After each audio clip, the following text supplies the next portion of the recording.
Just weeks after Hurricane Ian destroyed access to Sanibel Island, the causeway there reopened to the residents of that island today.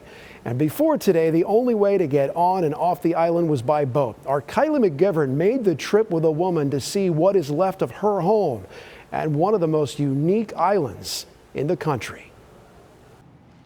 I'm Kylie McGivern. We spent the day out here on Sanibel Island following a homeowner who experienced something many will in the coming weeks, going home for the first time. We met up with Anne-Marie Boucher, an art history professor at Florida Gulf Coast University, and her friend Tricia in Naples, where Captain Jeff Krause welcomed us aboard. All right, good.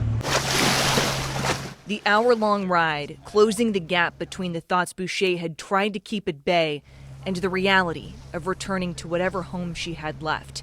Family heirlooms, art, still inside.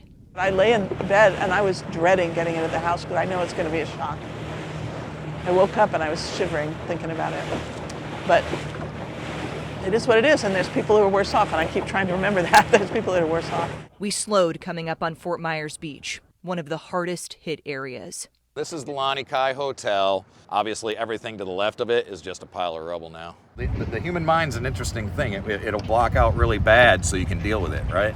That's kind of the way I kind of feel right now, is it's blocking out the bad, just to be able to deal with it and help people out, you know? Taking in the devastation, signs of life. Oh, no, they're dolphins. Yeah, they're dolphins. The Sanibel Island Lighthouse, standing tall, spared from the erosion that swallowed all that once stood before it. A beacon of hope. Getting off the boat, we walked on to a world much different than the one Boucher evacuated. Now, to get to the road. The walk, more than 2 miles. So, Tricia, I think I'm going to put my boots on. First challenge. A familiar trip home, muddied with an uneasiness about what the journey would reveal. And we make a left. Along the way, We don't expect a lot. warnings. Only about here, but I mean, if you're on the ground level. I am on the ground level. Yeah, sorry. It's bad. It's gonna be. We've been walking for almost an hour.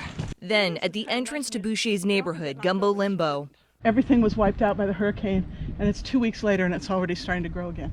hope that carried her in these final steps up to her home. Let's see. Oh my God, it's not that bad. It's not that bad. I can't believe it. It's not that bad. It didn't get that high. Gosh, it only went up like 3 feet. The Virgin, the 17th century Virgin, is still okay. I'm taking her home with me.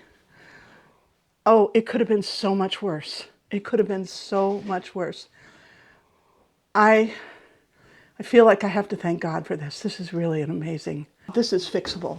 The family heirlooms, family history, safe.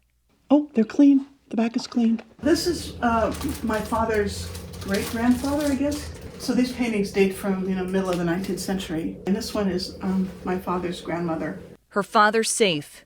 So I wanted to get it open before it rusted shut. Another moment where Boucher held her breath. And I can't believe it. The safe is open. It's been on my mind because this was my father's favorite possession.